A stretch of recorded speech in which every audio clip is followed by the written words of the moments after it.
Right, on with today's video, and one Kyle Adams. He's got a video called Midnight Zones, and honestly, it is one of the most classic examples of flat earthers making up gumph to suit their own model. You've been warned, take it away, Kyle. My Midnight Zone video here describes how night happens on the flat earth as a result of three things: the divergence of sunlight, atmospheric opacity, and refraction. I didn't make any of this stuff up. They're all plainly observable things. I've got to say, I'm kind of shocked that you call them all gumph. In my video, I also pointed out how there are three zones of the ocean: the sunlight zone, the twilight zone, and the midnight zone. A lot like what we see in the atmosphere. Okay, it is a similar concept in that we're talking about the scattering of light. The scattering of light and the divergence of light is the same thing. That is principle number one. I'm glad we can agree on that. But not at all the same concept when we're talking about the absence of light in each scenario. The absence of light in each scenario. My go-to example is that of a candle. The scattering of the light causes the light to appear dimmer as you move away from the light. In other words, the light becomes more and more absent the farther you get from the light source. This is why you see the gradient of light on the wall. We can see the same gradient of light in the sky around the sun. The sun doesn't evenly light up the entire sky. It is proof that the sunlight is not parallel and gets scattered. As I mentioned, this isn't gumph. This is plain and observable truth. Let's move on to atmospheric opacity now. Next, I described how in the ocean, the water and the matter in the water both reflect and absorb the light that passes through it. This same thing happens in the atmosphere. Both the water and the matter in the atmosphere reflect and absorb the light that passes through it. Water in the ocean is a liquid. Water in the atmosphere is a gas. Liquid water is almost 2,000 times more dense than water vapor. Yes, that is why it requires a lot more atmosphere to produce the same effect. It's partly responsible for absorbing light because it's in the air.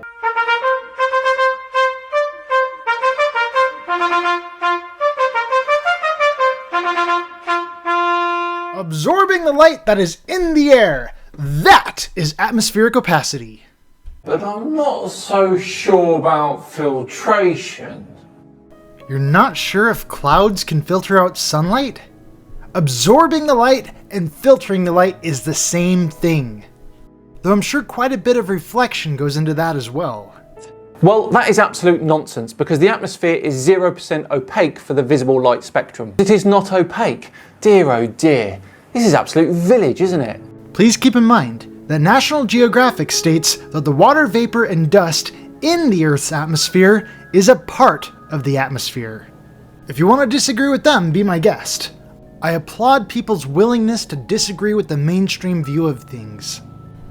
In the meantime, you just appear to be outright denying the fact that clouds have an ability to block your view.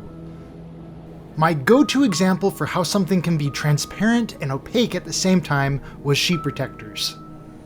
Sheet protectors? I mean, come on. Seeing things on the horizon can sometimes be more difficult. The key word here is can. Sometimes humidity and turbulence makes things difficult to see near the horizon. Thank you! That is atmospheric opacity. But sometimes it doesn't, and you can see perfectly. In your sheet protector analogy, you will never be able to see perfectly. You are taking the analogy too far. I don't claim it's a fixed situation. Obviously, when the wind blows, the conditions change. And I fully acknowledge that some days you can see a lot farther than others. My flat earth model depends on that. But take a look at these very clear blue sky days, and just how much haze you see on the horizon. There might be a lot less atmospheric opacity, but it is still there in some degree. Now let's move on to refraction. Anytime light slows down, coming at an angle into a medium, the path of light bends. The physics term for that is refraction. Oh. It refracts. Thank you, Neil. We demonstrated that in our fish tank laser experiment, when we created a gradient in the water and caused the light to get bent downward. This in turn caused objects to appear lower than they actually were. An actual experiment from Kyle here. Nice! Of course, he's absolutely bereft at how that hinders the flat Earth model rather than helps it, but carry on. My model hinders my model how?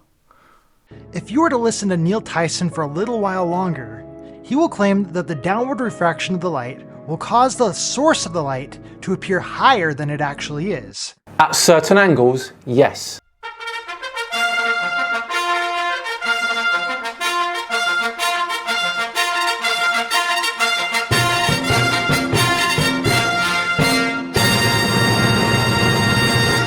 Refraction is a thing, especially when you're this close to the water. All right, you appear to agree with all three principles. Amazing! It seems you're a little too hasty when you called it all gumph. If the star is directly above you at your zenith, then there will be no refraction. That is a whole other argument, and I would love to see exactly how you outrule this as a possibility. To substantiate your claim, you're going to have to take into account all of the matter between yourself and that star. Good luck on that. Thank you all for watching. This video has been brought to you by the Flat Earth Institute of Science. Well, what do we all think of Kyle's woeful video there? Let me know in the comments your personal highlights. Please do consider subscribing to the channel. We're going for the 1 million now. And of course, if you really like this one, then give it a thumbs up. And if you really, really, really liked it, then you can share it as well. I've been SciManDan. Have yourselves a great day.